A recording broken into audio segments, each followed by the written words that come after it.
Senhoras e senhores, sua atenção, por favor. Dentro de mais alguns minutos daremos início a este evento. Solicitamos a todos, na medida do possível, que ocupem seus lugares. Também solicitamos a atenção dos portadores de aparelho celular para que os mesmos sejam desligados ou configurados para o modo silencioso a partir deste instante. Muito obrigado.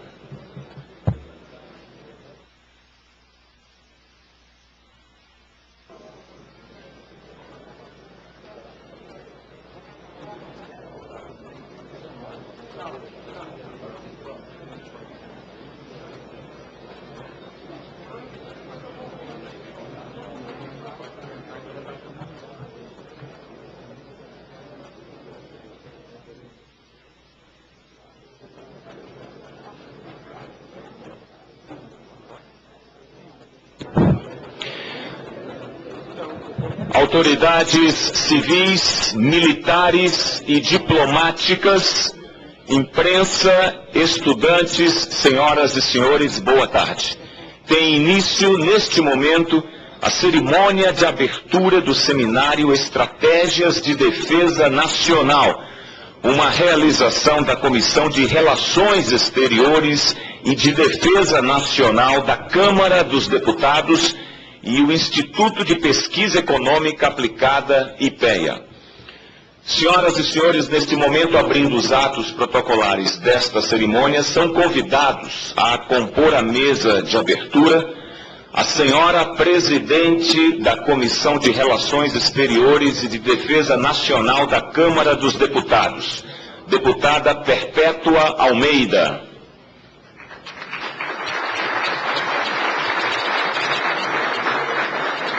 O senhor Ministro de Estado da Defesa, Celso Amorim.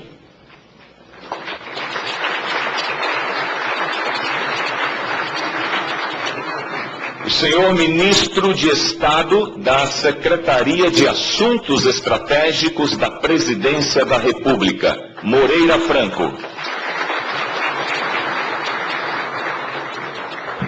O senhor Comandante da Marinha, Almirante de Esquadra, Júlio Soares de Moura Neto.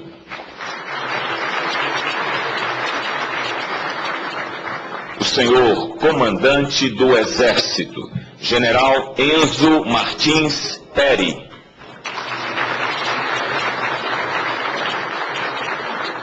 E o senhor Comandante da Aeronáutica, Tenente Brigadeiro do Ar, Junichi Saito.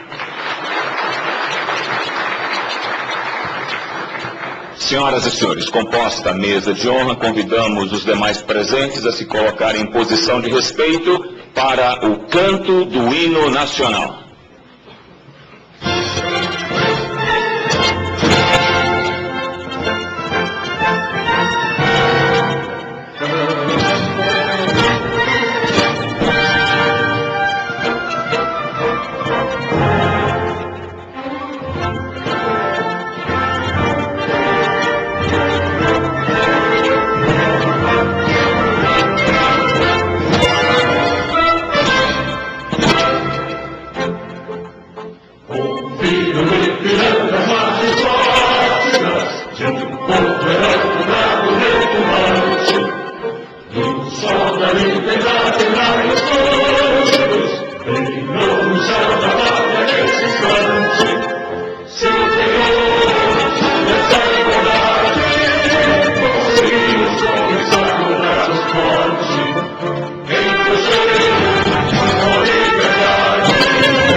Sentados, por favor. Nós gostaríamos de informar que este evento está sendo transmitido em tempo real pela internet no endereço www.câmara.leg.br. Aqueles que nos acompanham, o nosso especial boa tarde. Senhoras e senhores, a estratégia de defesa nacional será a temática deste seminário que os especialistas convidados abordarão durante este evento, trazendo à reflexão os mais relevantes aspectos relacionados ao campo da defesa, com destaque para as principais tendências do cenário estratégico global, a cooperação com a América do Sul e a África, subsídios para a apreciação do Livro Branco de Defesa Nacional e o desenvolvimento da base industrial de defesa. Nós gostaríamos mais uma vez de lembrar aos internautas que acompanham este evento pelo portal E-Democracia da Câmara dos Deputados que já neste momento está aberta a participação pela internet. Senhoras e senhores, neste momento, para que se pronuncie e declare oficialmente aberto o seminário Estratégias de Defesa Nacional, fará uso da palavra a senhora presidente da Comissão de Relações Exteriores e de Defesa Nacional da Câmara dos Deputados, deputada Perpétua Almeida.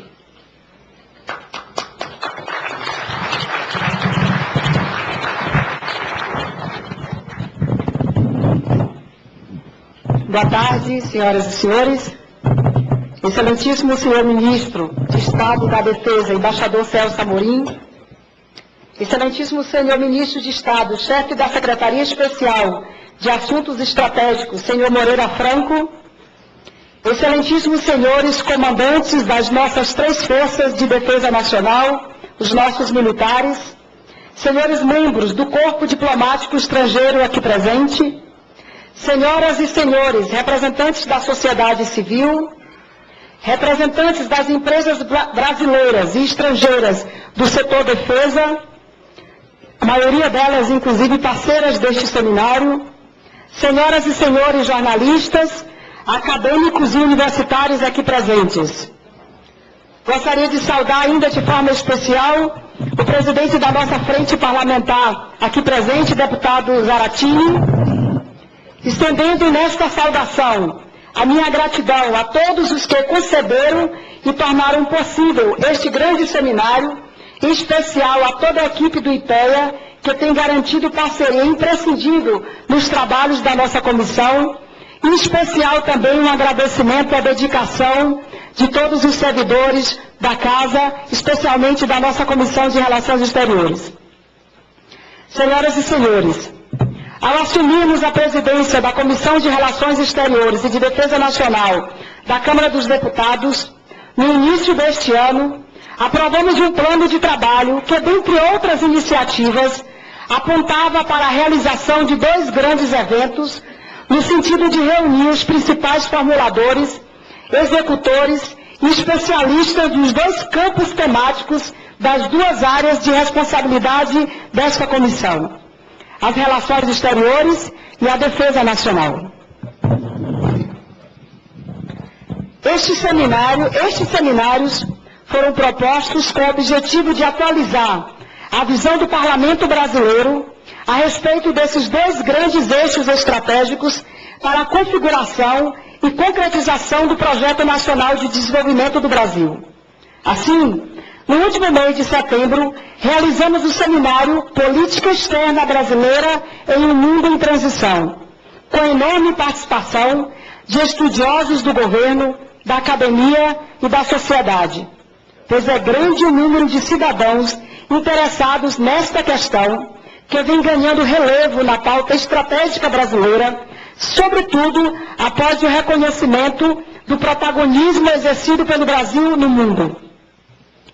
10 anos, então, após a Comissão de Relações Exteriores e Defesa Nacional ter realizado neste plenário o seminário Políticas de Defesa para o século XXI, fazemos agora este novo seminário sobre o tema Estratégias de Defesa Nacional, com a presença dos principais atores deste debate, provenientes do governo, da academia, da indústria, da sociedade e convidados do exterior. Sua realização é parte da novidade que vem se firmando nos anos recentes. Na medida em que avança e se consolida a democracia no país, os temas de defesa crescentemente deixam de ser exclusividade dos brasileiros de farda para ser um tema de interesse de toda a sociedade. Certamente, nossos militares serão os primeiros a defender o princípio de que mais forte será a defesa nacional quanto mais brasileiros, seja com farda, seja na linha de produção das nossas indústrias, seja ainda nas salas de aulas e laboratórios de pesquisas, se dediquem aos temas estratégicos. Senhoras e senhores, a experiência este ano, à frente da Comissão de Relações Exteriores e de Defesa Nacional, cresce a nossa convicção de que aumenta exponencialmente a compreensão dos brasileiros no fato de que nosso recente processo de ascensão política e econômica no mundo só se sustentará na medida em que tivermos capacidade para compatibilizar a ascensão econômica e social com a nossa estratégia militar. Será preciso, então, superar o mais rapidamente possível o hiato que separa nossa crescente presença política e econômica no mundo dos nossos ainda parcos aparatos de defesa. Entre os 20 maiores economias do mundo, só investimos em defesa mais que 2 delas, segundo disse recentemente o ministro da Defesa aqui em depoimento nesta casa. Portanto, há um claro descompasso entre o crescimento do país com os incentivos que são aportados à área de defesa.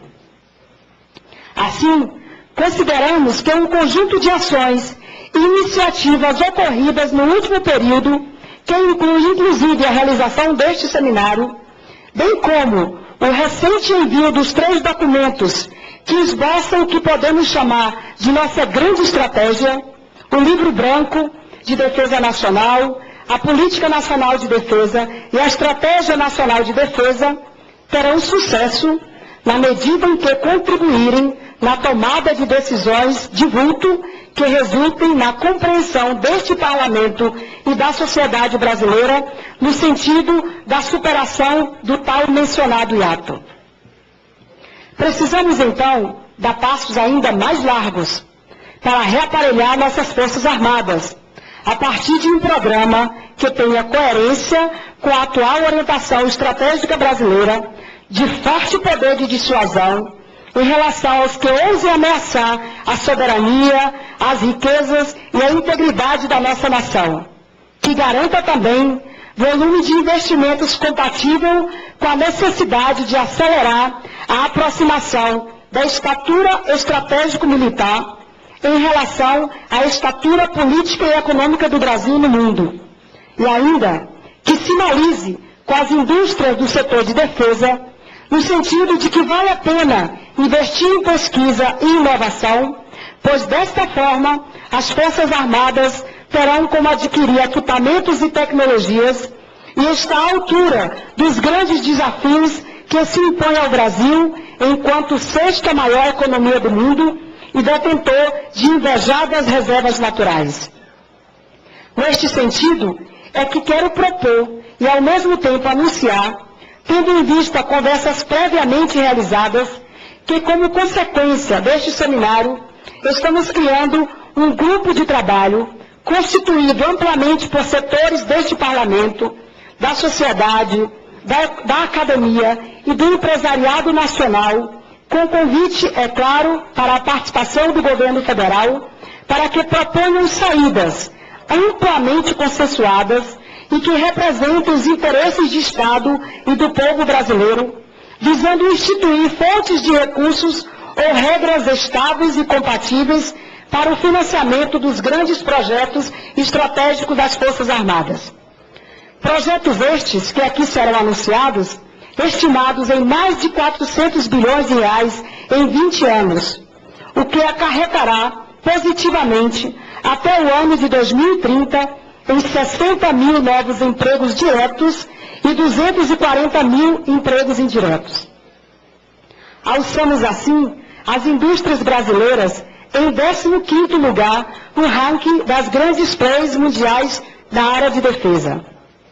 Neste grupo de trabalho, estudando e observando como é o histórico dos investimentos em defesa no Brasil, a nossa legislação, a legislação e a prática de outros países, buscaremos levar à presidenta Dilma e ao conjunto da sociedade resultados e proposições que nos permitam adotar, com a força política e social que necessitam iniciativas deste tipo, orçamentos previsíveis, fontes estáveis, perenes e compatíveis com as necessidades do nosso país, constituindo assim uma espécie de fundo soberano da defesa nacional.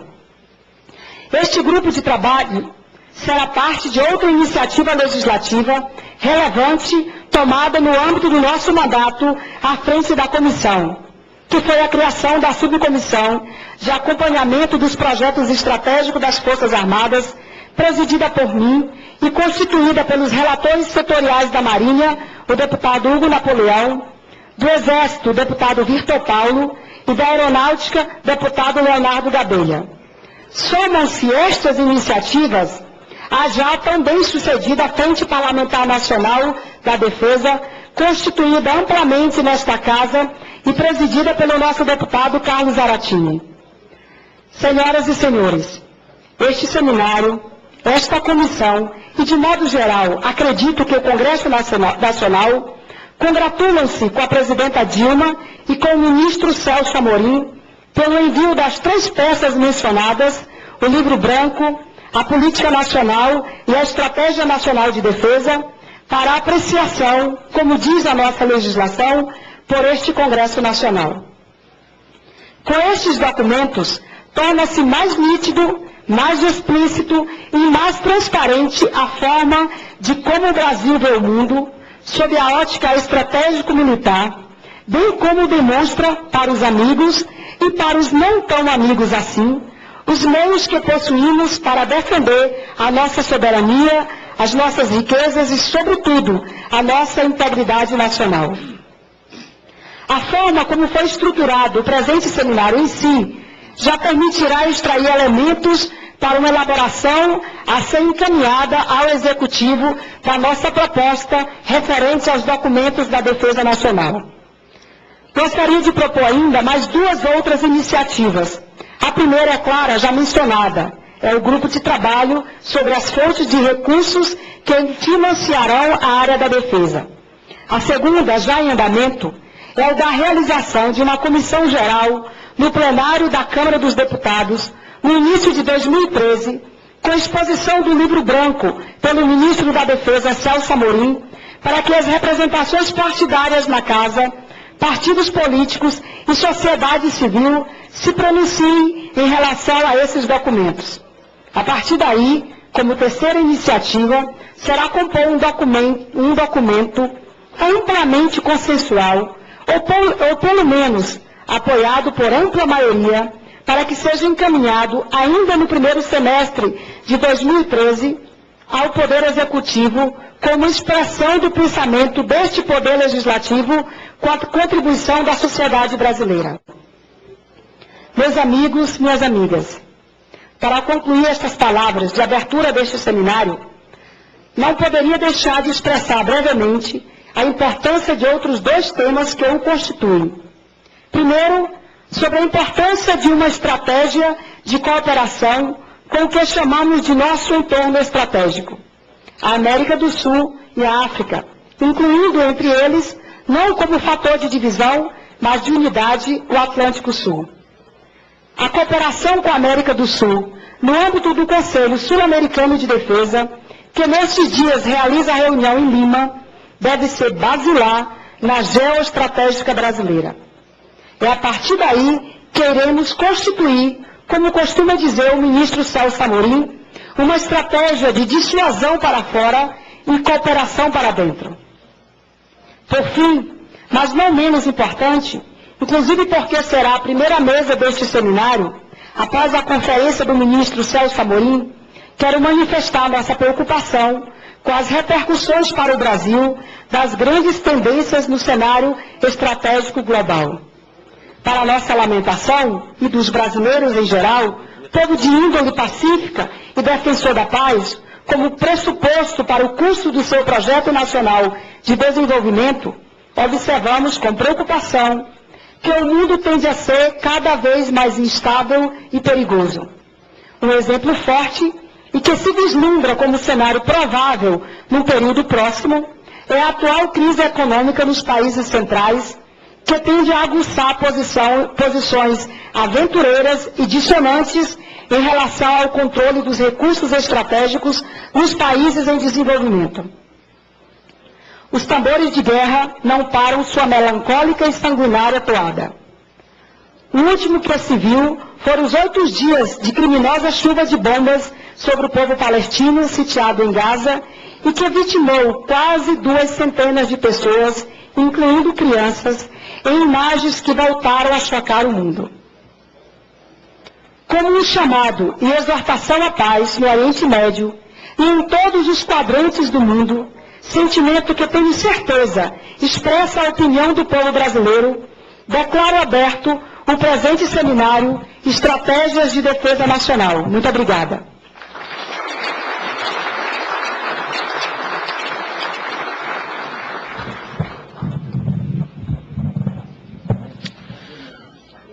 Prestigiando esse evento, assim como os demais presentes, anunciamos e agradecemos a senhora deputada Jandira Fegali.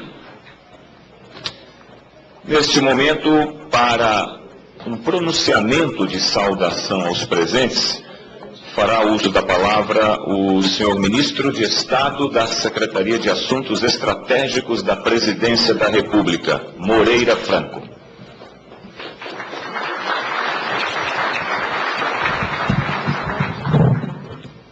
Excelentíssima deputada Perpétua Almeida, presidente da Comissão de Exterior de Defesa Nacional, excelentíssimo senhor ministro Celso Amorim, senhores comandantes Almirante Júlio Soares de Moura, general Enzo Martins, brigadeiro Junito Saito, senhor deputado Carlos Zaratini, presidente da Frente Nacional de Defesa, senhoras e senhores deputados, minhas senhoras e meus senhores. Eu gostaria, inicialmente, de parabenizar a deputada Perpétua. Eu fui, durante muitos anos, membro desta casa, tive o privilégio de compor a Comissão de Relações Exteriores e Defesa Nacional e, até então, para minha alegria, se não a primeira, mas certamente uma das primeiras iniciativas da Comissão de Relações Exteriores que é tomada no sentido de debater a defesa nacional. E isso, eu creio que tem um significado extremamente importante. Porque nós todos sabemos, e vocês, senhores generais, senhores militares das nossas forças, estudiosos das nossas universidades, sabem muito bem dos grandes desafios que as forças têm para tornar realidade não só a estratégia de defesa nacional, mas, sobretudo, a política de defesa nacional. E esse desafio não é um desafio só intelectual, ele é um desafio material. É necessário que a sociedade brasileira entenda a importância de ter dotação no orçamento para cumprir com as obrigações que toda a comunidade tem de cuidar da sua autodefesa, da sua sobrevivência, da sua existência e do seu futuro, do seu crescimento. E esse desafio, ele é um desafio porque as condições não são favoráveis, minha querida, se me permite chamar, amiga Perpétua. Não são favoráveis não por falta de empenho, de competência, de entusiasmo, de dedicação, de trabalho, de estudo daqueles que compõem as nossas forças. E que num cumprimento há um esforço imenso de um grande reencontro com a sociedade brasileira, busca cada vez mais aprofundar suas relações com os institutos de pesquisa, com a academia, com o mundo civil, para que a defesa não seja defesa nacional, mas sim nacional de defesa. Para que a política seja um instrumento de toda a sociedade e não só de um pequeno grupo que tem a responsabilidade, em última instância, de torná-la real, material, executada. E para que isso ocorra, repito, é necessário que haja medidas nesta casa, e esta é a casa que essas medidas poderão ser tomadas, na comissão de orçamento, na comissão mista de orçamento, para que as forças possam ter os recursos. E eu que venho do mundo acadêmico, quando cheguei na SAI, descobri que a questão de recursos para as forças é muito parecida com a questão de recursos para o mundo acadêmico. Quando se tem projetos de pesquisa sendo financiados, é importante o montante, o quanto está se dedicando para que esses projetos se tornem realidade. Mas é mais importante do que isso a regularidade da liberação. Não adianta se colocar 3 bilhões de reais num orçamento, com um programa, com um cronograma físico e financeiro previamente definido, se não se cumpre as liberações. Você desorganiza, você desmobiliza, você pega o que hoje é mais importante no mundo, que é o conhecimento, e esse conhecimento, ele está nas pessoas. E na medida que as pessoas não têm as condições de executar o seu trabalho e de dar, pelo seu trabalho, dignidade à sua família, elas têm que procurar outras alternativas. São fábricas que são desorganizadas, são pesquisadores que vão buscar outros caminhos, são processos de conhecimento em andamento que se desmobilizam, que se destroem por falta da presença daqueles que estão construindo esse processo. E tudo isso decorre não só de uma fragilidade no orçamento, como, sobretudo, de uma sistemática de liberação que quer colocar esse desafio, que é exatamente garantir as forças que preservem a sociedade brasileira bem defendida nos seus interesses e na projeção do seu futuro, porque não tem os meios, os recursos necessários para tal.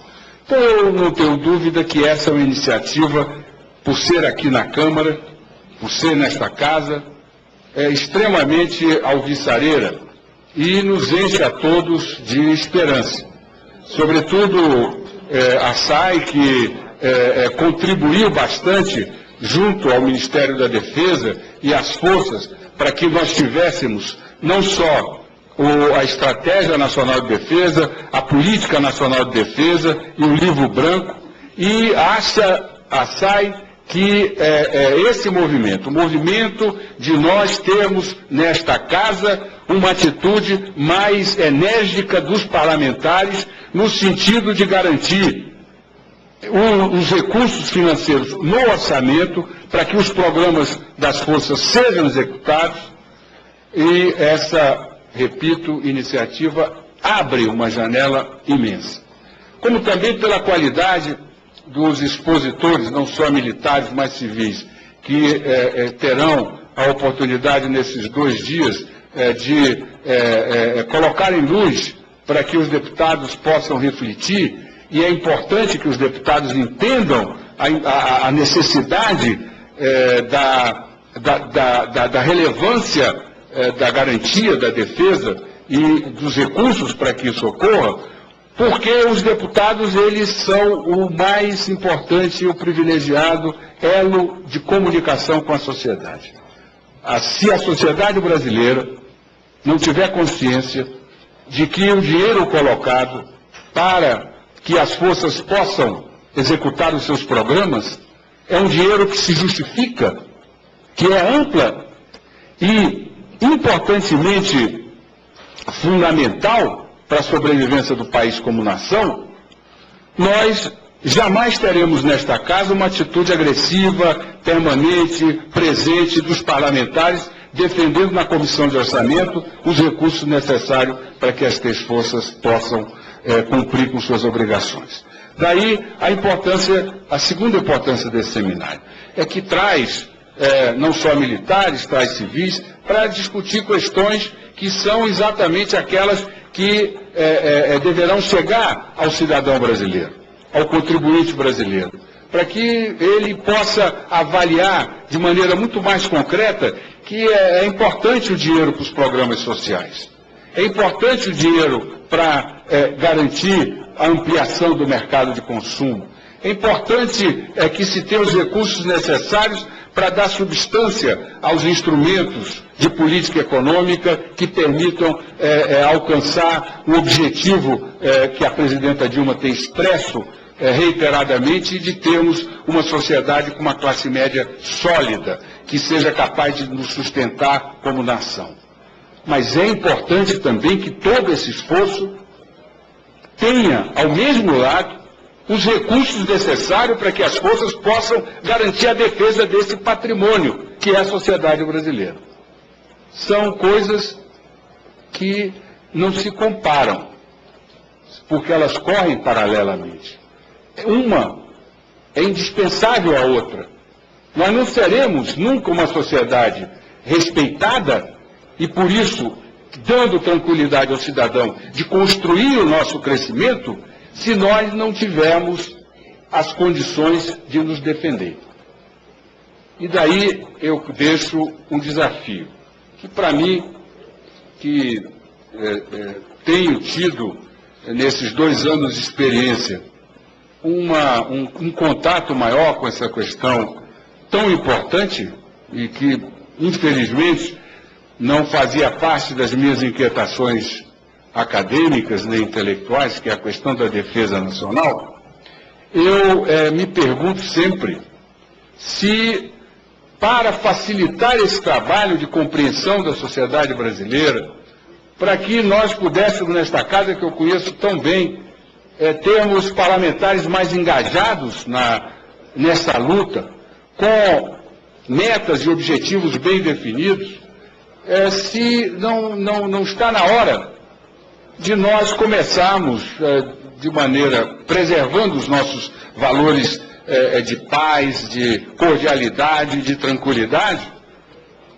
com os nossos vizinhos, com os nossos irmãos do mundo todo, mas se não está na hora de nós começarmos a mobilizar a comunidade acadêmica para dizer quais as ameaças que nós temos como nação e como país.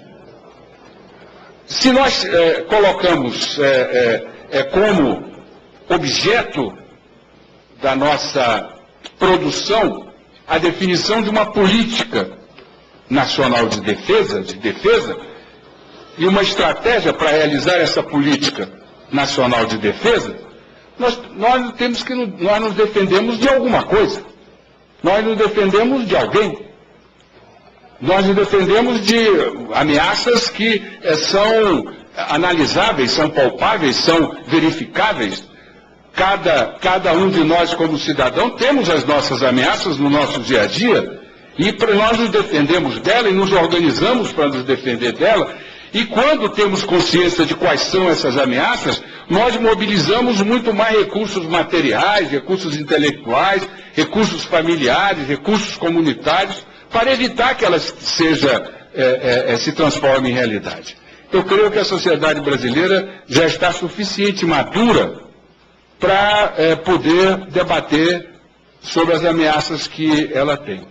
E na medida em que cada cidadão brasileiro souber qual a ameaça que a nossa comunidade tem, ele, com muito mais serenidade, tranquilidade e consciência, tenho certeza, saberá apoiar os movimentos que justificarão os recursos orçamentários necessários para que essas ameaças sejam defendidas de maneira que nos leve a mostrar que a modernidade das nossas forças, o aparelhamento das nossas forças, a qualidade intelectual, estratégica e acadêmica daqueles que as compõem, elas são fundamentais para que esses objetivos sejam alcançados e, consequentemente, a paz que nós precisamos para produzir exista.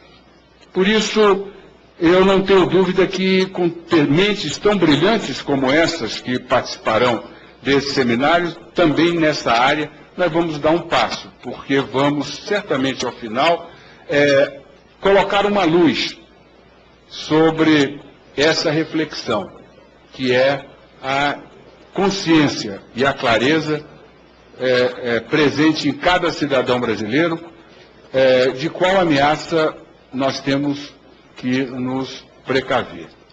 E, consequentemente, como todos sabemos que qualquer atitude do ser humano custa dinheiro, seja privado ou público, se você tem consciência contra o que nos defender, certamente nós vamos ter muito mais facilidade em ver nesta casa parlamentares engajados em lutas, apoiados pela comunidade, para alcançar esses objetivos tão nobres, que é a construção de uma sociedade livre, de uma sociedade democrática, de uma sociedade justa, mas, sobretudo, rica. Rica o suficiente para dar qualidade de vida às nossas famílias e ao cidadão brasileiro. Muito obrigado e muito sucesso.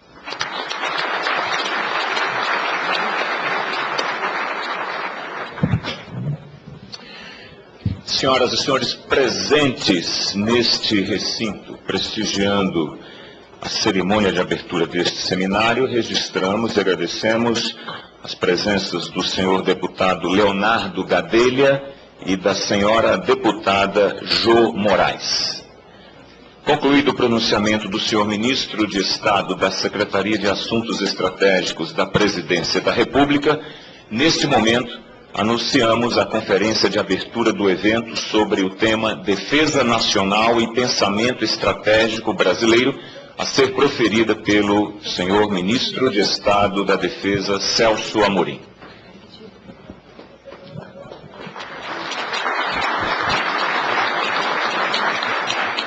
Está funcionando?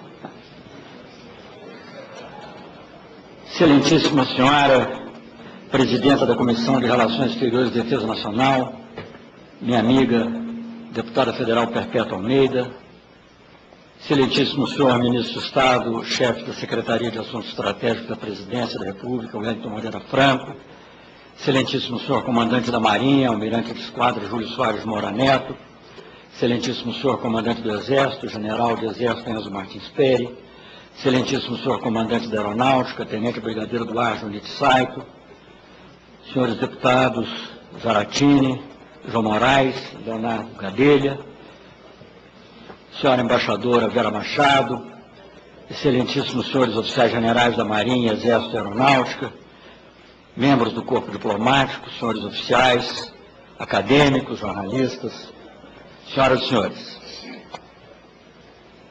É algo um pouco pomposo fazer uma conferência, mas foi a incumbência que me foi dada e eu vou procurar levá-la a cabo.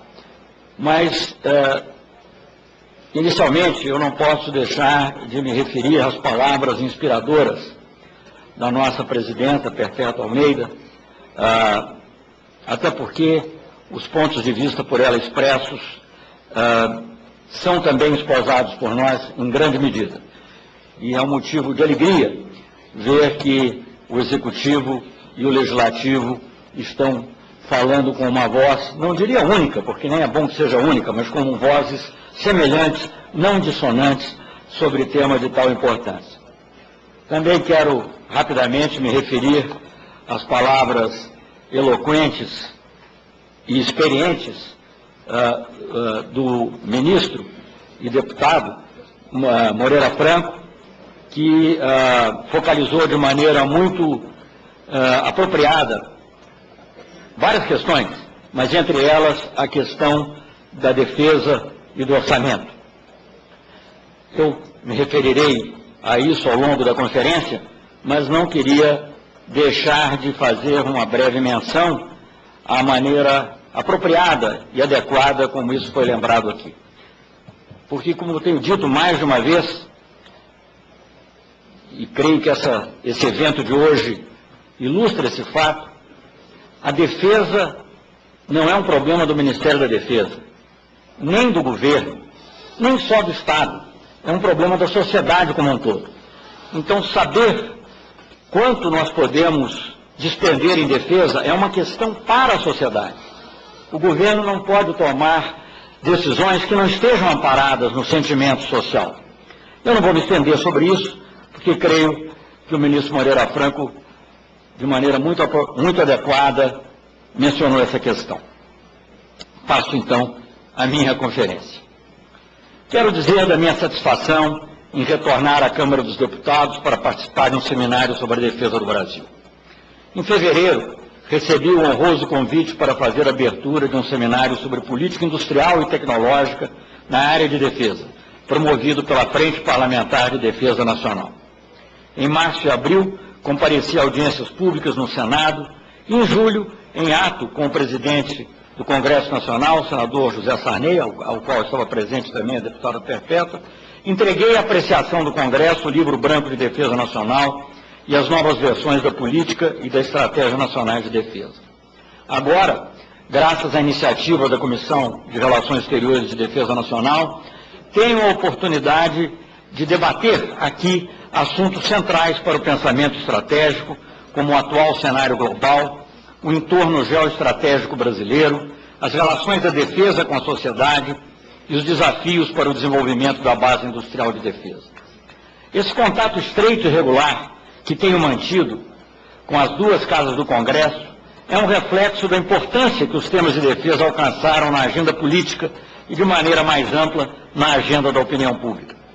A deputada Perpétua Almeida afirmou com propriedade, num artigo recente, que hoje a sociedade brasileira opina, sugere, critica e participa do debate acerca do modelo de defesa nacional que considere mais apropriado para um país que já é a sexta economia mundial e que atua com elevado protagonismo na cena internacional.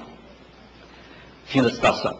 E eu acrescentaria, esse interesse manifestado por variados setores sociais expressa a determinação do povo brasileiro de ser parte ativa na construção do seu destino como nação independente. Em 1988, o Brasil inscreveu em sua Constituição, sob o signo da soberania popular, as decisões referentes à defesa de sua população, de seu território e de seus interesses. Demonstrou, assim, sua convicção de que democracia e defesa se reforçam mutuamente. Passado mais de um quarto de século desde a redemocratização, essa convicção tem sido corroborada pelos fatos. A liderança civil das Forças Armadas é hoje uma realidade não contestada. A ela corresponde, com igual naturalidade, a valorização e o respeito do profissionalismo militar. A altíssima credibilidade de que gozam nossos marinheiros, soldados e aviadores junto à população brasileira, inclusive consignados em estudo do IPEA, dá testemunho disso.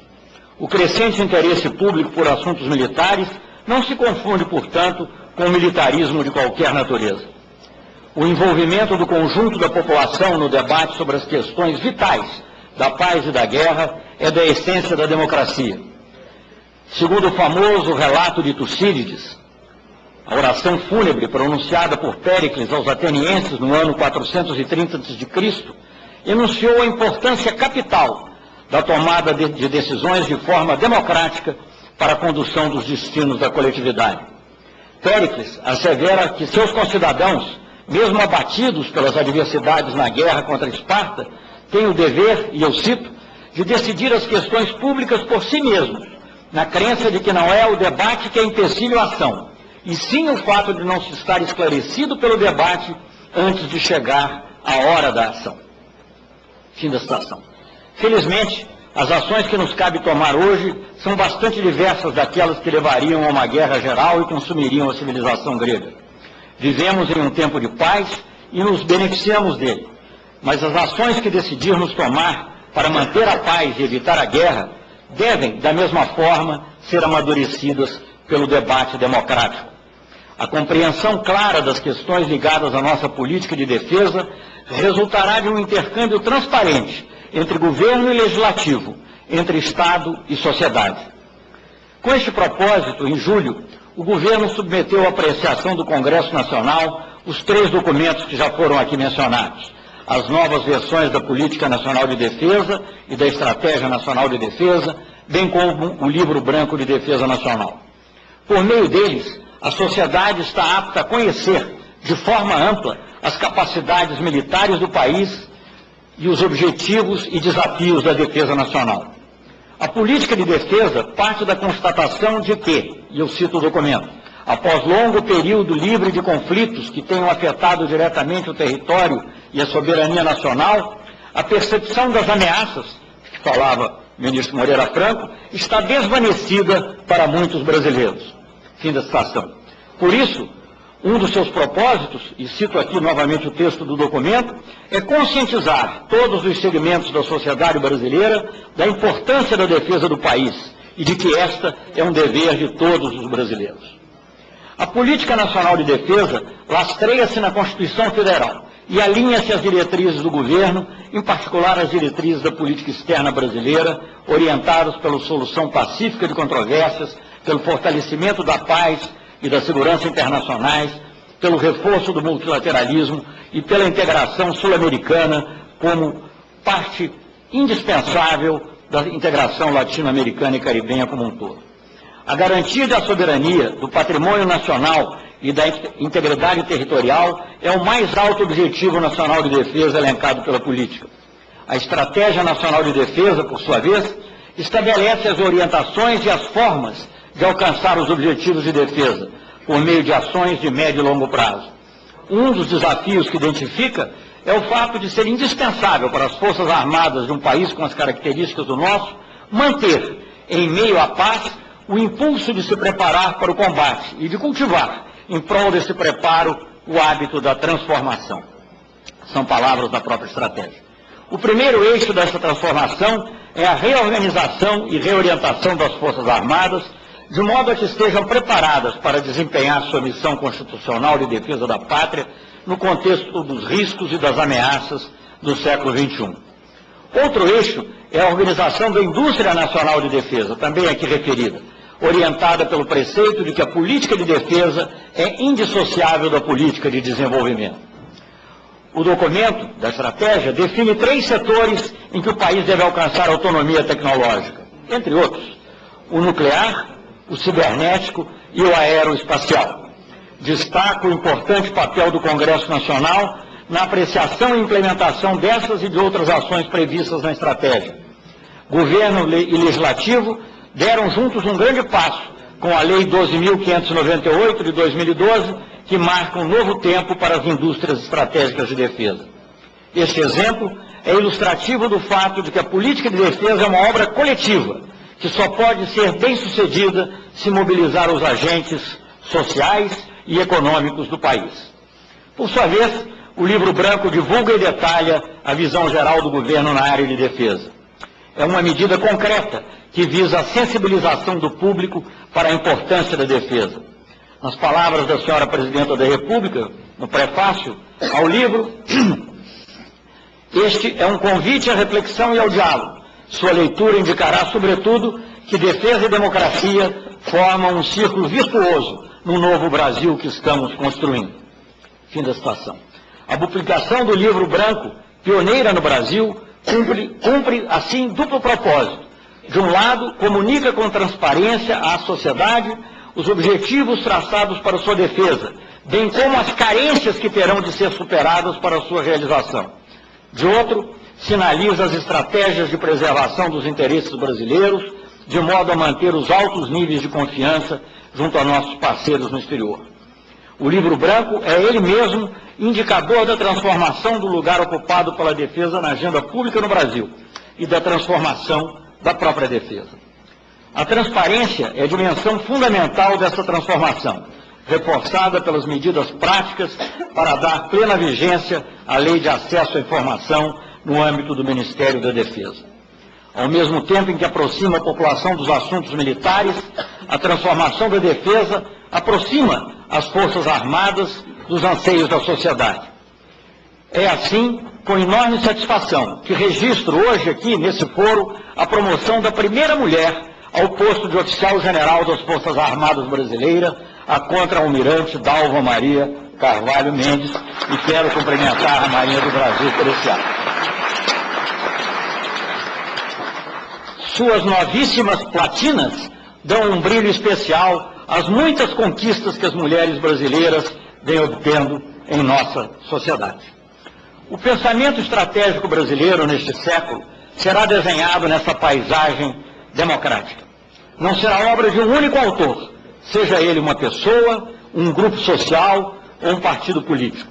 Antes, refletirá a pluralidade de atores envolvidos na construção de um futuro soberano para o Brasil, tão bem representados num encontro como esse de hoje aqui. Para que o pensamento seja verdadeiramente brasileiro, isto é, para que possamos julgar o que é a nossa realidade estratégica e quais são os nossos desafios, será preciso manter desperto o senso crítico a respeito do seu conteúdo. Assinalar e prever desafios, detectar oportunidades e riscos, analisar tendências e seus potenciais desdobramentos, são tarefas que se tornaram comuns na elaboração das reflexões que norteiam a ação estratégica. Essa é uma preocupação saudável, indispensável mesmo para a definição da estratégia a ser seguida pelo país. Tanto a grande estratégia, que engloba as grandes questões de política externa e defesa, quanto aquela mais específica que se insere na primeira, de defesa nacional. Mas é preciso estar atento. A elaboração dos parâmetros para a construção de cenários e para a definição da ação estratégica não se dá em ambiente politicamente neutro. Não se dá no que diria talvez Karl Mannheim, para citar aqui um sociólogo, colega e antecessor do nosso ministro, não se dá num ambiente que já não esteja impregnado de valores. Os conceitos empregados e até os métodos utilizados em sua elaboração são eles próprios reflexos de posições e de interesses dos centros aonde são gerados. Nem sempre as visões que emanam de outros centros de pensamento coincidem com a realidade e os desafios geopolíticos que nos são próprios. Quando falamos, por exemplo, das chamadas novas ameaças, somos levados quase intuitivamente a adotar pontos de vista que não são necessariamente os nossos. Nem por isso são elas menos reais. Mas esse conceito e tantos outros devem estar sujeitos à análise crítica que parta da nossa situação no mundo. Embutida por vezes em visões inovadoras, ou pseudo-inovadoras, está a ideia de que as antigas ameaças deixaram de existir ou passaram a ser irrelevantes. É como se nos fosse dito que as armas atômicas perderam importância à luz dos desafios da guerra assimétrica, envolvendo bandos armados, grupos terroristas ou de narcotraficantes.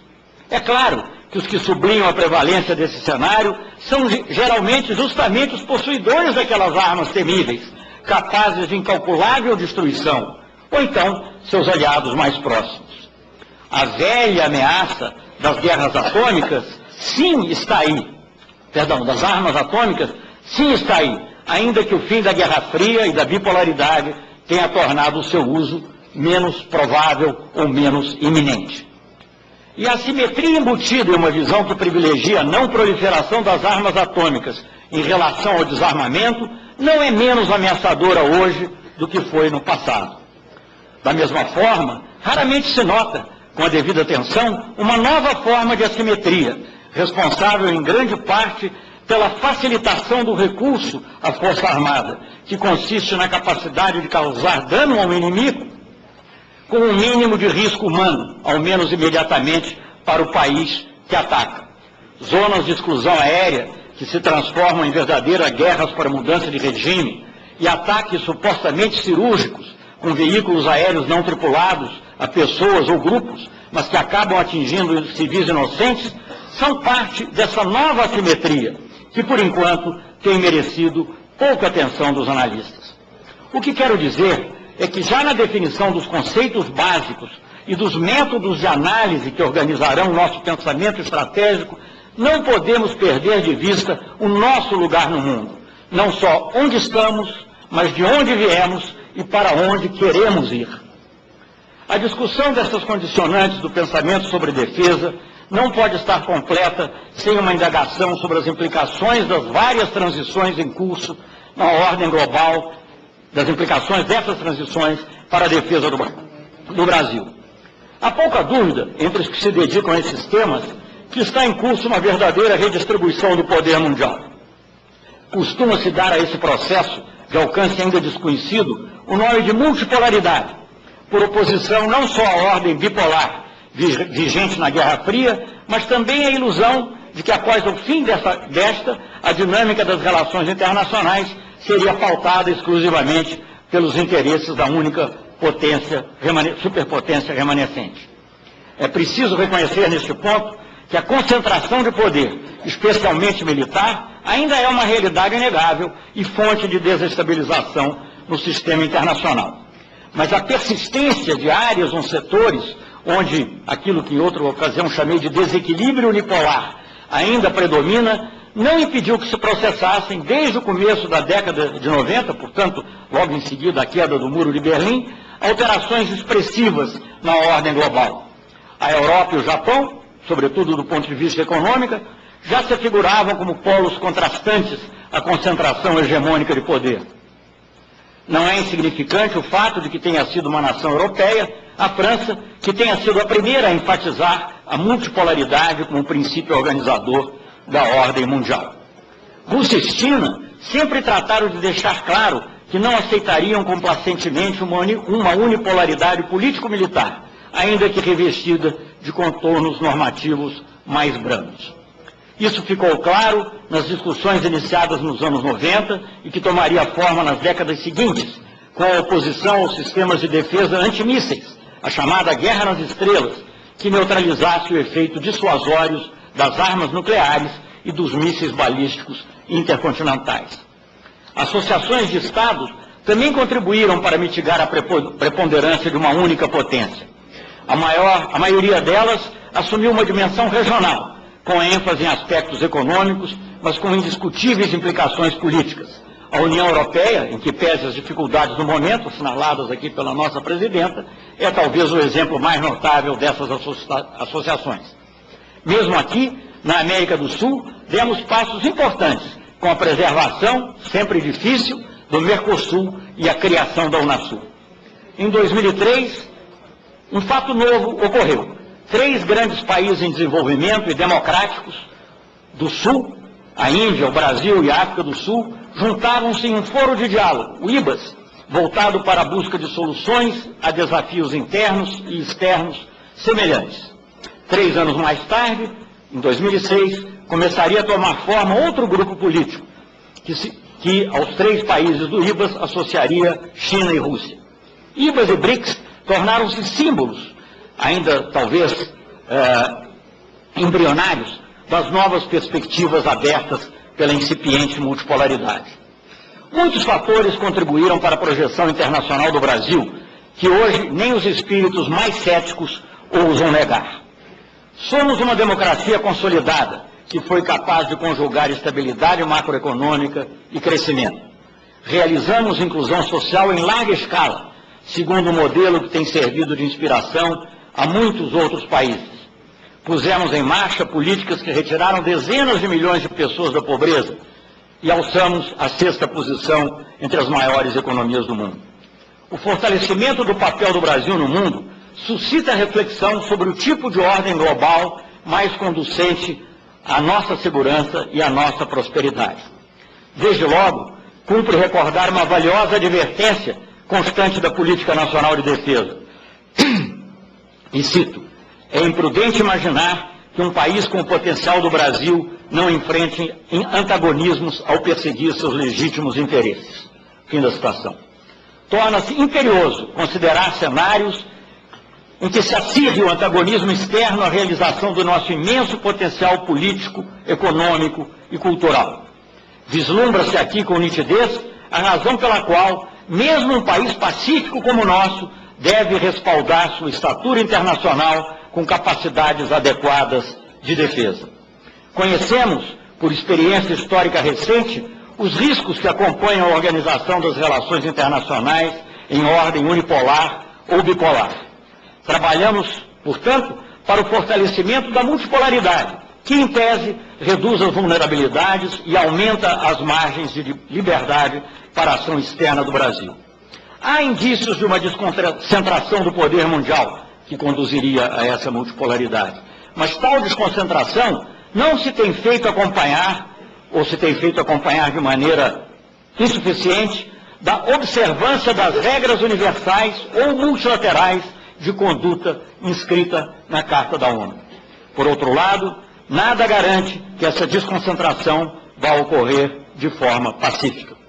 Uma rápida passada de olhos no panorama da segurança internacional ajuda a dimensionar os desafios para que uma multipolaridade orgânica, isto é, baseada em normas de ampla aceitação, lance raízes no campo das relações internacionais. Ou, para dizê-lo de outra forma, talvez mais simples, para que a cooperação prevaleça sobre o conflito. Aprofunda-se, por exemplo, como já assinalei, a assimetria na aplicação do Tratado de Não Proliferação Nuclear, quase exclusivamente dirigida aos esforços de não proliferação, parte dos seus artigos 1º, 2º e 3º, em detrimento dos objetivos igualmente fundamentais de promoção dos usos pacíficos de energia nuclear, artigo 4º, e da abertura de negociações em boa-fé, e sublinho aqui, em boa-fé, rumo ao desarmamento nuclear, artigo 6º.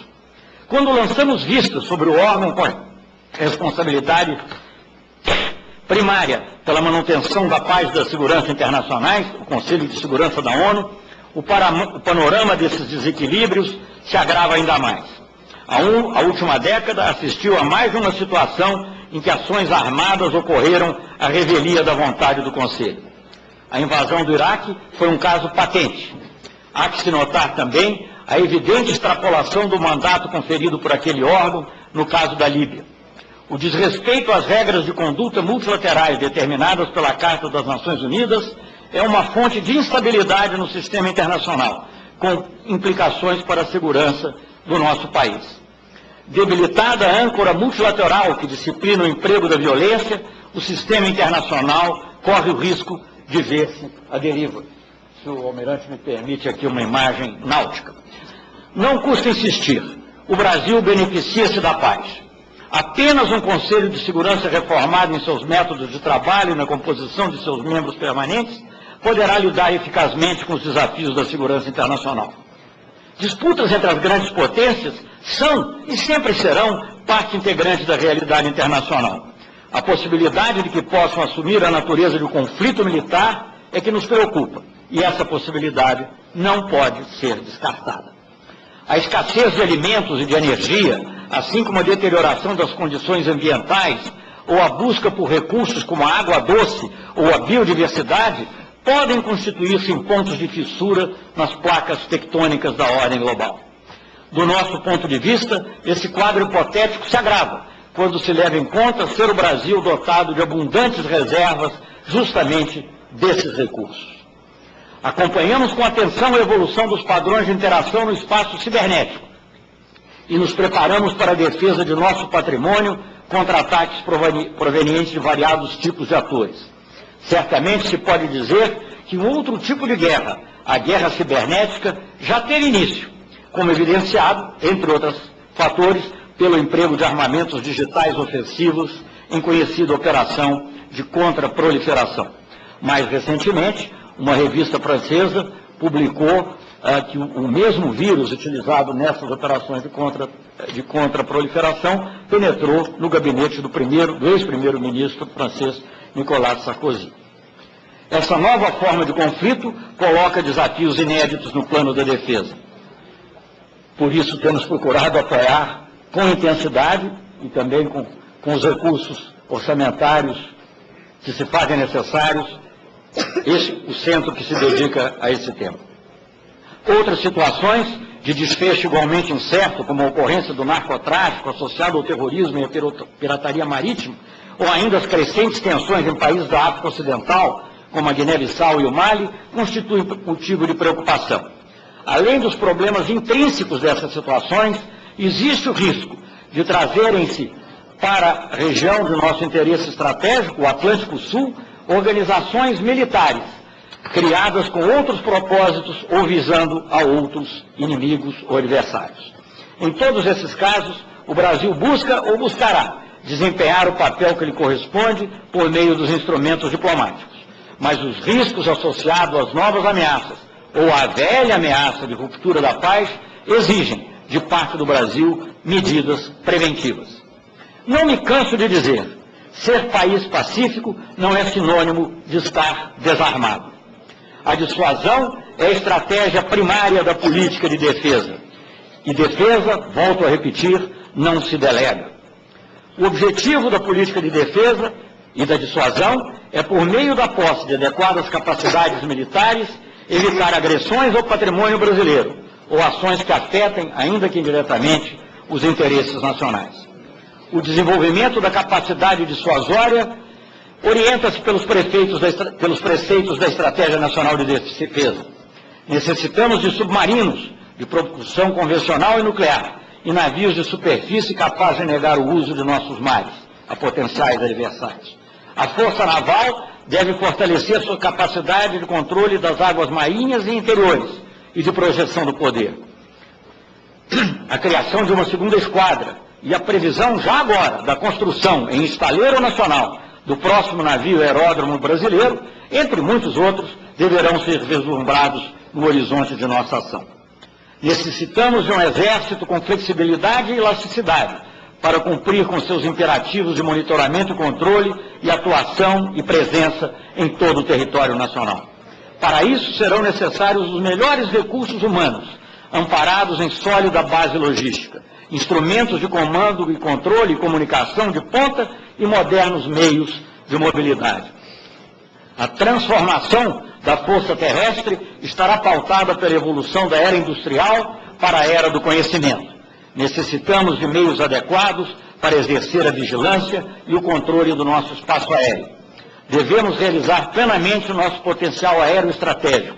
Para isso, temos que renovar nossa frota com aeronaves de combate, mas também com aviões de transporte em número suficiente e com múltiplos sistemas de plataformas de monitoramento, além de avançados sistemas de armas.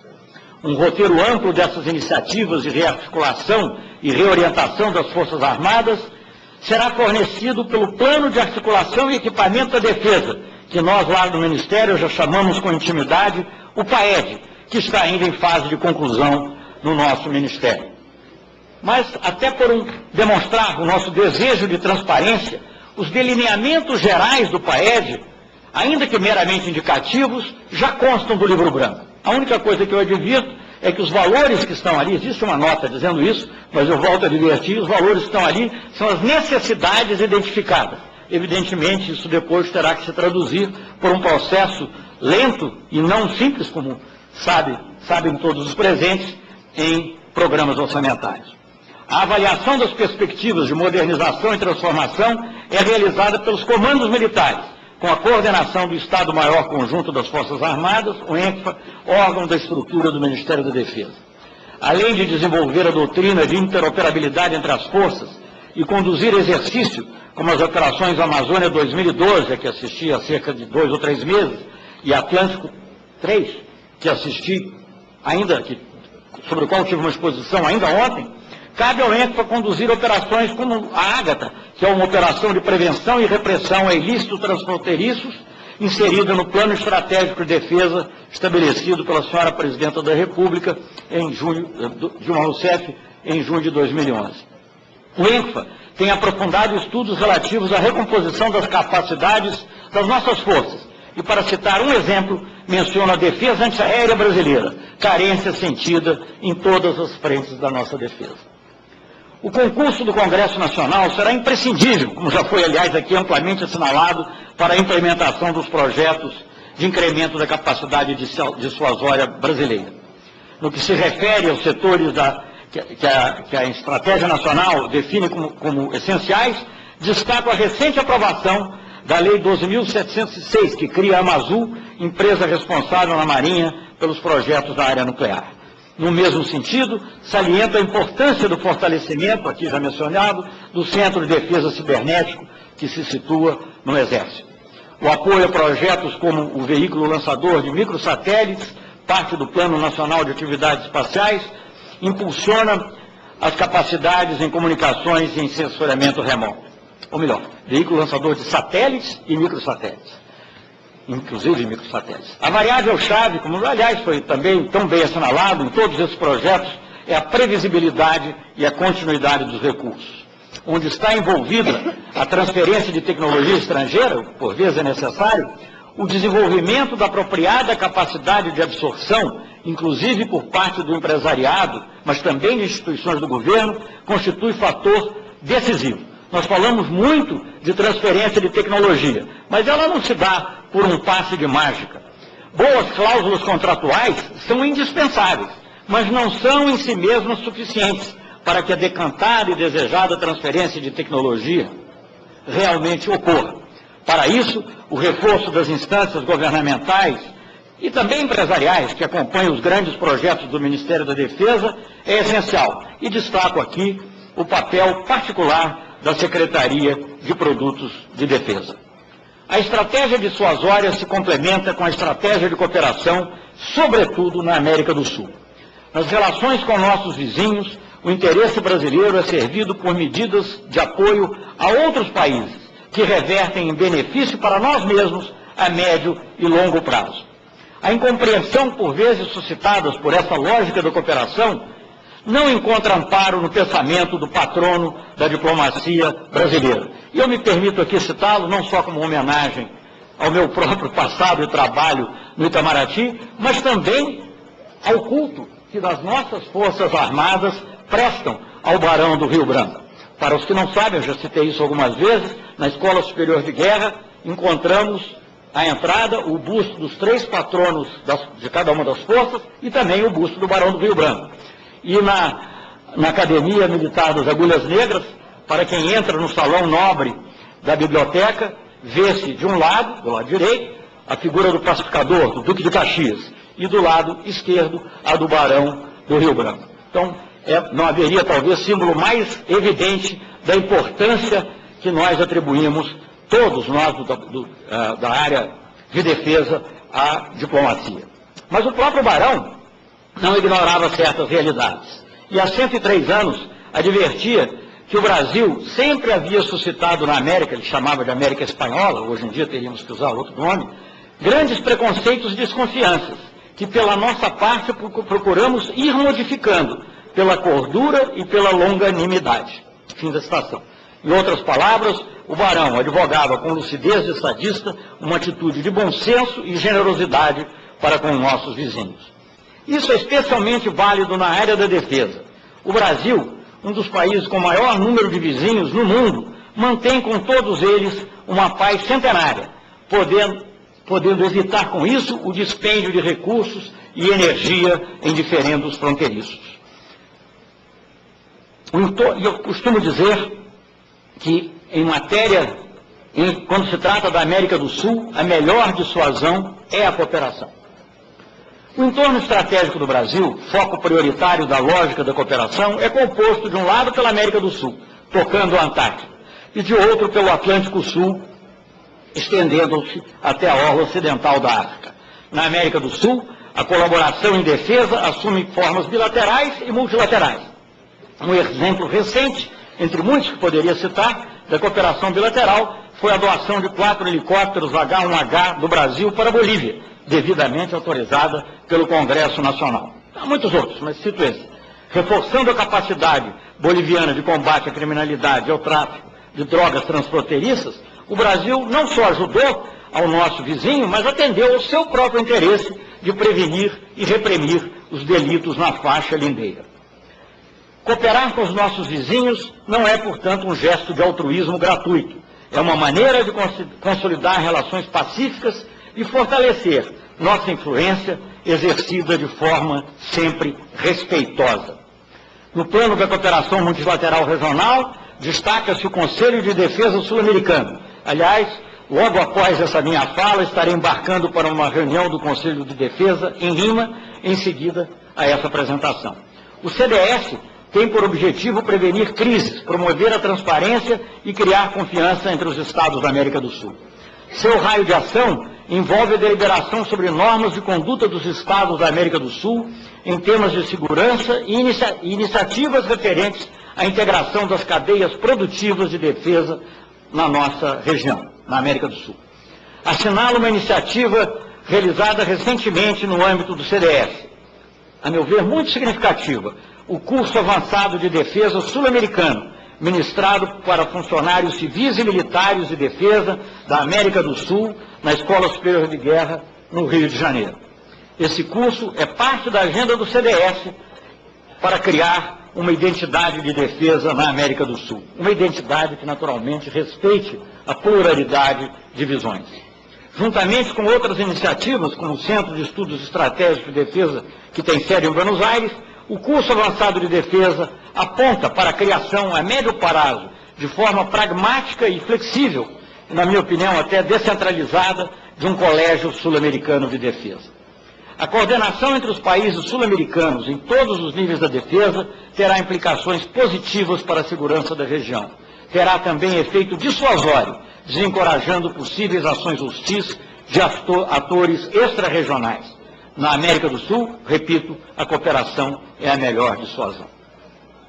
O desafio da segurança marítima é tão grande quanto o da segurança terrestre ou aérea. No Atlântico Sul, a cooperação multilateral tem um dos seus pilares na Zona de Paz e Cooperação do Atlântico Sul, as OPACAS. Criada por resolução da Assembleia da ONU, as OPACAS congregam os 3 países sul-americanos ribeirinhos do Atlântico Sul e os 21 países africanos da orla deste oceano. A cooperação vale-se também dos laços criados no âmbito da CPLP. Bilateralmente, nossa relação com países africanos na área de defesa tem florescido. O caso paradigmático aí é o da Namíbia, cuja força naval foi formada pela Marinha do Brasil e que pode até se dizer adotou o português como segunda língua. Há poucas semanas recebi o ministro da Defesa da Namíbia e verificamos as muitas oportunidades que temos ainda a explorar na nossa relação. Com Angola, temos o desafio de dar densidade na área de defesa à parceria estratégica já existente na área política. Na África Ocidental, temos tido contatos estreitos com Cabo Verde, com iniciativas de capacitação na área naval e também na área de patrulha aérea, e até na área do Exército, sobretudo no que diz respeito à manutenção da ordem, no nosso caso, dentro dos limites estritos da Constituição. O navio Patrulha Oceânico Amazonas, adquirido há pouco no Reino Unido, fez sua viagem de vinda ao Brasil, um instrumento de promoção de amizade Brasil-África. Visitou vários países e o interesse despertado foi tanto que já recebemos manifestações de outros tantos para a busca de cooperação conosco. A programação da viagem de vinda do próximo navio Patrulha incluirá, portanto, esses destinos. Para além do nosso entorno regional, a cooperação em defesa aprofunda associações tradicionais e explora parcerias inovadoras. Seria muito longo falar de todas as tradicionais e mesmo de algumas inovadoras que já têm dado alguns frutos. Mas apenas para mencionar alguns resultados recentes, ressalto os resultados da aproximação com países da África e da Ásia, que incluem, entre outras coisas, vendas como sistema de foguetes Astros para a Malásia e a Indonésia, e do avião de ataque leve Super Tucano para a Indonésia, Mauritânia e Burkina Faso, entre muitos. Em parte, graças à aproximação propiciada pelo IBAS, mantemos cooperação inovadora com a África do Sul, na área de mísseis ar-ar, e com a Índia, na área de aviões radar.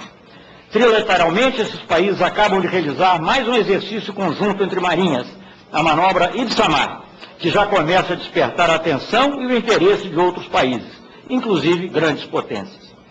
Finalmente, gostaria de citar a cooperação muito significativa por meio de operações de manutenção da paz das Nações Unidas. O Brasil incumbe-se hoje de posições-chave em vários teatros de operação.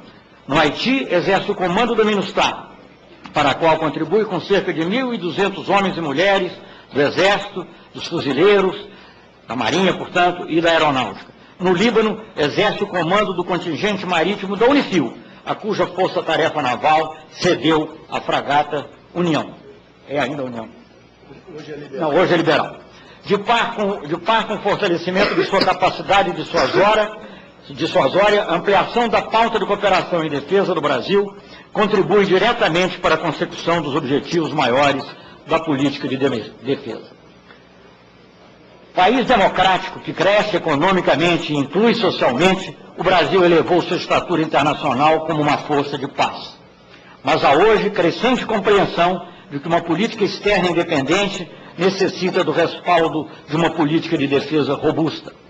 Pela dissuasão e pela cooperação, a defesa contribui para relações exteriores voltadas para a paz e a prosperidade. Essa complementaridade está na base do que a Estratégia Nacional de Defesa, em apreciação nesta casa pelas senhoras e pelos senhores parlamentares, anuncia como uma grande estratégia de inserção internacional do Brasil.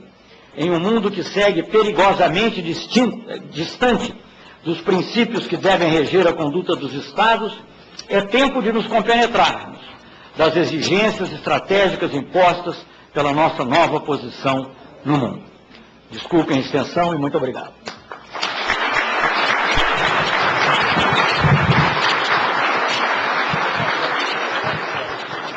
Gostaríamos de agradecer a conferência do nosso ministro Celso Amorim. E antes de encerrarmos aqui a abertura do nosso seminário, só rapidamente gostaria de registrar a presença dos senhores e das senhoras embaixadoras, o senhor Mohamed, embaixador da Síria, Sérgio, embaixador da Rússia, Milena Smith, da Eslovênia, Tronenko, da Embaixada da Ucrânia, Maximilian, da Venezuela, senhor Ivan Jacaré, da República Tcheca, Josef Alfons, da Embaixada da Bélgica, senhor Júlio, embaixador da Guatemala, a senhora Ana Paula Zacarias, embaixadora da União Europeia, o senhor Mohamed, embaixador do Irã, o senhor Jeffrey, embaixador da Nova Zelândia, e vamos depois, no próximo bloco, anunciarmos a presença das embaixadas que mandaram representantes. Gostaria muito de agradecer aqui a presença dos nossos dois ministros e dos nossos representantes das 3 Forças Armadas Brasileiras, agradecer a presença dos senhores e das senhoras. Vamos suspender por 10 minutos para que possamos organizar a próxima mesa, que terá o tema As grandes tendências no cenário estratégico global, repercussões para o Brasil. Muito obrigada e desfaz-se a nossa mesa de abertura.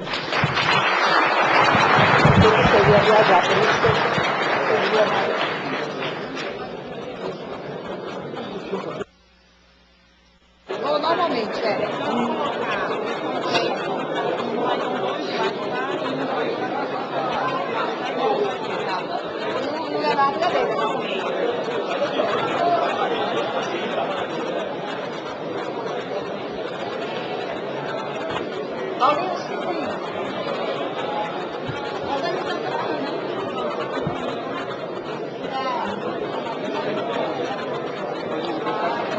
tem que botar alguém lá fora para poder ver 10 minutos.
Senhoras e senhores, vamos dar continuidade ao nosso seminário.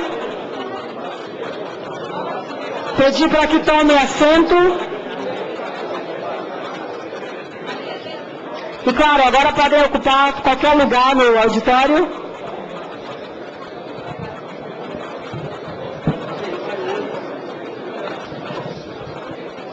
Gostaria de chamar o deputado Leonardo Gadelha, que vai coordenar os trabalhos desta mesa agora, para que ele tome assento à mesa e possa fazer o chamamento dos nossos convidados.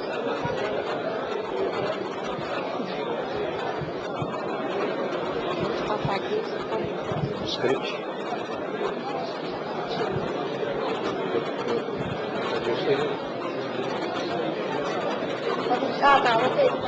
Primeiro eu faço todo esse preâmbulo. Acho que comprei a mesa, depois você faz uma página. Compõe a mesa primeiro. Compõe a mesa primeiro, porque senão fica muito você falar sozinho. Pode chamar logo, depois você fala.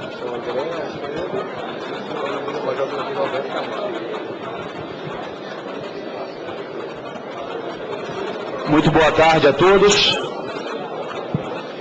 Em função da nossa premência de tempo, procederei imediatamente à convocação dos nossos palestrantes. Inicialmente, eu gostaria de convidar para tomar assento à mesa o professor André Martim, do Departamento de Geografia da Universidade de São Paulo, a USP.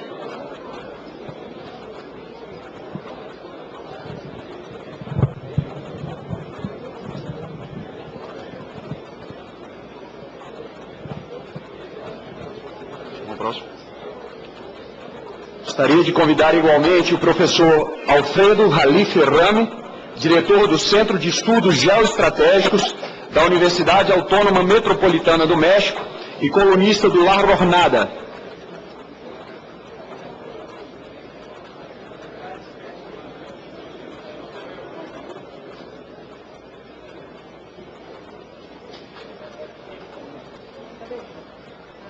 O primeiro aqui.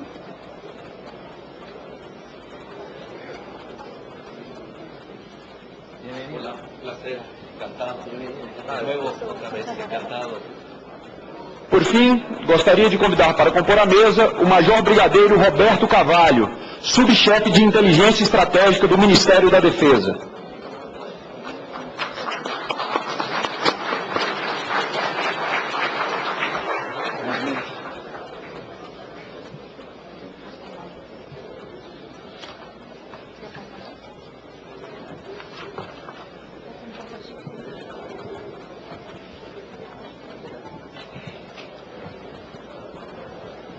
Senhores representantes do corpo diplomático, autoridades dos três poderes da República, colegas parlamentares, senhoras e senhores, em nome da Comissão de Relações Exteriores e de Defesa Nacional, saúdo a todos que vieram prestigiar este momento especial, que nos convida à reflexão sobre os principais aspectos relacionados à estratégia de defesa nacional, um tema que é muito apropriado e bem-vindo em um momento em que se registra o aumento do protagonismo brasileiro no cenário internacional.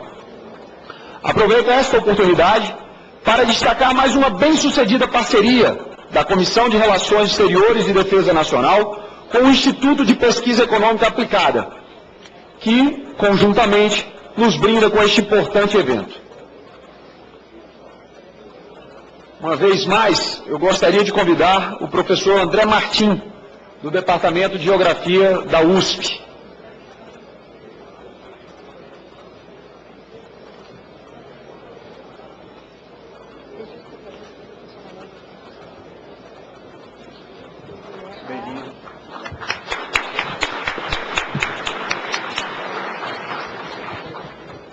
Gostaria de consignar a presença entre nós do presidente da Associação Brasileira de Estudos de Defesa, ABED, o senhor Manuel Domingos Neto.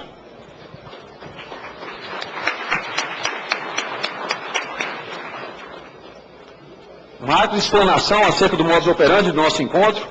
Esclareço que cada um dos ilustres convidados disporá de 20 minutos para proferir a sua fala e, ao final das apresentações, será franqueada ao público a apresentação de perguntas por escrito. Em razão do prazo exíguo, serão selecionadas e respondidas de acordo com a disponibilidade. Informo ainda que é possível assistir e participar deste seminário por meio do portal E-Democracia da Câmara dos Deputados, cujo endereço é www.edemocracia.leg.br, que está transmitindo este evento em tempo real. Ato contínuo, gostaria de passar a palavra ao professor André Martim, do Departamento de Geografia da Universidade de São Paulo, USP, que disporá de até 20 minutos para a sua exposição. Muito obrigado, muito boa tarde a todos. Gostaria de dizer inicialmente que é uma grande honra para mim estar nesse plenário e ter a oportunidade de me dirigir à parcela significativa da sociedade nacional que tem, nas questões de defesa, a sua preocupação. Eu vou procurar fazer uma exposição relativamente breve, tentando me concentrar em ressaltar alguns pontos que me parecem ser os mais interessantes para que a gente possa, em seguida, desencadear um debate. Creio que é função principal dos intelectuais trazerem os problemas que muitas vezes são mais difíceis de serem detectados em fóruns que contêm exclusivamente um dos segmentos relacionados à defesa, não é? Os diplomatas, obviamente, têm sua disciplina própria, suas responsabilidades da função e, portanto, de alguma maneira, estão prisioneiros a uma política de Estado definida, não é? E, com isso, obviamente, tem um espaço de liberdade um pouco menor do que o intelectual, não é? E quem está na universidade não tem tantos compromissos como os militares, os diplomatas e também, obviamente, os senhores deputados, que precisam também conquistar votos e, consequentemente, tem um problema em relação ao enfrentamento das questões de defesa, porque nós sabemos que não é muito popular, não é, defender gastos públicos em orçamento militar. Não é? Mas é mais fácil sempre defender gastos em saúde e educação. O que muitas vezes as pessoas não levam em conta é que as Forças Armadas também exercem um papel importante na educação do nosso povo. Não é? Finalmente, parece que a sociedade brasileira está chegando a um momento de maturidade, onde já é possível se perceber um certo consenso no sentido de entender que os temas da defesa, da diplomacia e do desenvolvimento estão intimamente relacionados.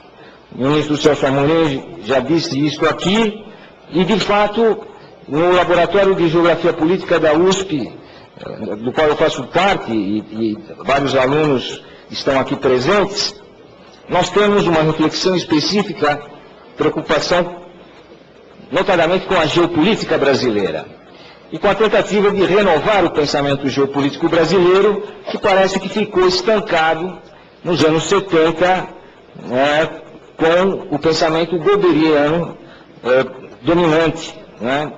De lá para cá, eu entendo que o país vive uma espécie de vazio geoestratégico. Né.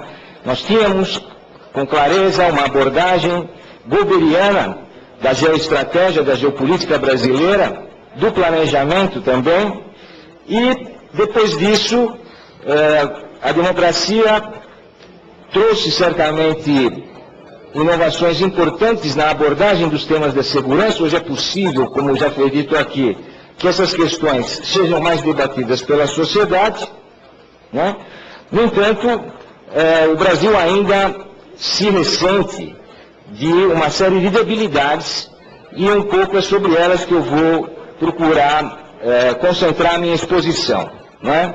Acho que é mais interessante tentar apontar algumas debilidades e os eventuais caminhos para superar. De modo que estratégia, política externa e política industrial devem ser tratados de forma integrada. Hoje os grandes problemas brasileiros estão interligados ao problema da soberania. O que se costuma comentar na imprensa como grandes problemas que o Brasil vem enfrentando atualmente, nessa atual quadra do seu desenvolvimento, é, em primeiro lugar, uma expectativa de crescimento econômico que não se realiza plenamente, não é?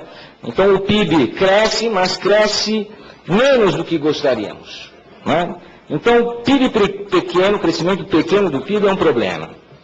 Reprimarização da pauta de exportações brasileira é outro problema que vem sendo largamente discutido no nosso país. Finalmente, o chamado custo Brasil, os gargalos, né, na nossa infraestrutura, também são outro tema bastante explorado na nossa imprensa econômica. O que normalmente não se faz é relacionar esses problemas com a questão estratégica nacional, não é? De modo que eu aqui começo a colocar como primeira ideia forte a hipótese de que o problema estrutural do nosso país, no que concerne à questão da defesa nacional hoje, diz respeito ao fato de que, na maioria, né, da nossa sociedade, nós estamos convencidos de que as potencialidades brasileiras são maiores do que a realidade do poder, da parcela de poder mundial que o país dispõe, né? A gente é orgulhoso ao olhar o mapa mundi, ver como o território brasileiro se destaca, conhecemos as potencialidades nacionais, das riquezas naturais do nosso solo, também das qualidades do nosso povo, miscigenado e tão criativo, com uma juventude vibrante, interessada em melhorar as suas condições de vida, de modo que a gente reconhece, né, quase consensualmente na nossa sociedade, de que as potencialidades brasileiras ainda não foram suficientemente exploradas, né? Por outro lado, e aí começa um problema, eu percebo que as aspirações nacionais estão aquém das potencialidades, não é? Quer dizer, as nossas elites ainda não foram capazes de configurar um projeto nacional onde as aspirações de poder estejam relacionadas às nossas potencialidades, sobretudo geopolíticas, não é? Menciono este déficit de aspiração quando, por exemplo, se comenta muito frequentemente que o cenário brasileiro, o cenário geoestratégico brasileiro, deve se circunscrever à América do Sul. Isso é uma ideia que vem sendo bastante divulgada, não é? Portanto, a nossa circunstância seria a América do Sul, o nosso âmbito ficaria um pouco restrito aí. Ora, é só olharmos a esplanada que temos no Atlântico, né, e o tamanho do país, para a gente perceber que a nossa potencialidade, enquanto capacidade de projetar um poder mundial, é superior a uma eventual liderança regional, subregional, sul-americana, ou mesmo latino-americana, né? Ou mesmo latino-americana. Mas, aonde queremos chegar? Aonde queremos chegar?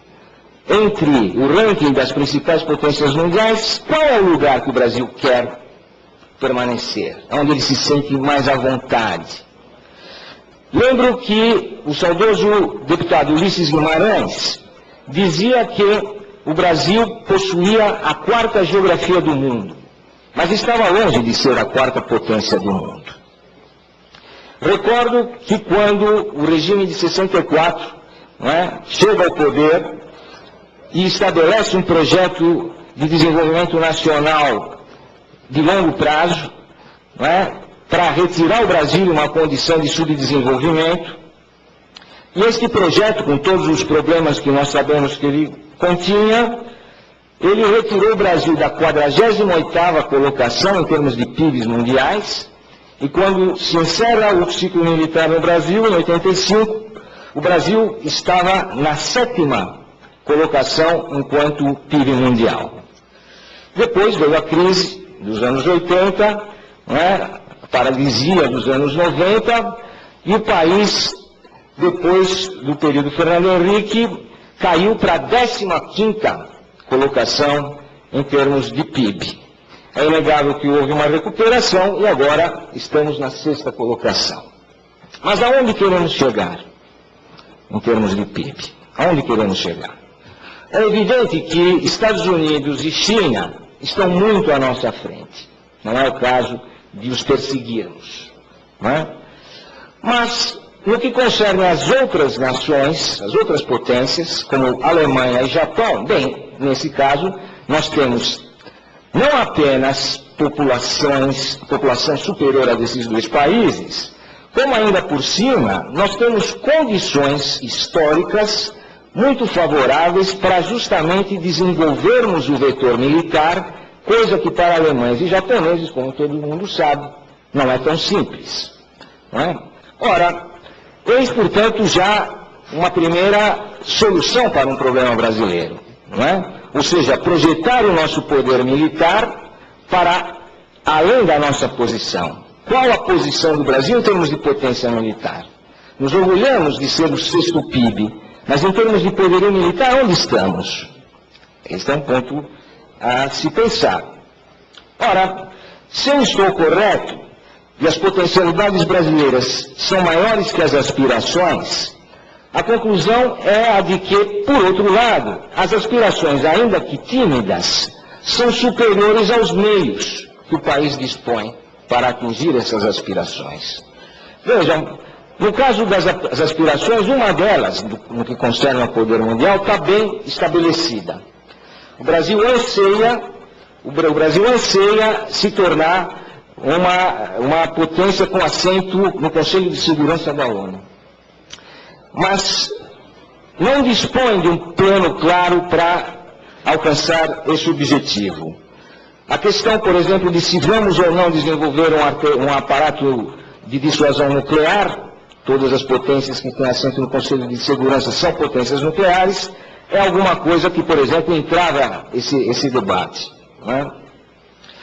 E, de outra parte, nós sabemos que também do ponto de vista ideológico, o Brasil carece de uma definição mais clara, de um projeto mais claro de nação. Esta me parece ser a questão crucial, do ponto de vista das nossas debilidades. Vejam, a Venezuela é um país com muito menos recursos do que o Brasil. No entanto, já de algum tempo, o seu governo vem apontando numa certa direção um projeto nacional de desenvolvimento apoiado na ideologia que eles denominam bolivarianismo. Independentemente de apoios e críticas que se possa fazer ao que significa o bolivarianismo e o socialismo do século XXI, bem, a Venezuela possui um discurso ideológico que vai para além das suas fronteiras, que é persuasivo para outras nações que também compartilharam da presença de Bolívar e do ideal do bolivarianismo. Qual é a ideologia do Brasil? Essa me parece ser a grande questão para a nossa nação neste momento. E eu venho já há bastante tempo propondo que nós abracemos um rótulo que significa, na minha opinião, muito para o Brasil e para a paz mundial nos próximos anos. O que eu tenho chamado de ideologia meridionalista. Meridionalista. Nós somos um país do hemisfério sul. Nós somos o maior país do hemisfério sul. em extensão. Não é? Nós somos a nação mais desenvolvida, com maiores potenciais do hemisfério sul. A única outra nação que pode emparelhar com o Brasil, eventualmente superá-lo em alguns aspectos, é a Índia. Não é? E a Índia também é um país do hemisfério sul. E aqui permitam-me, então, vou tentar achar lá onde é que está o mapa. Só um minutinho.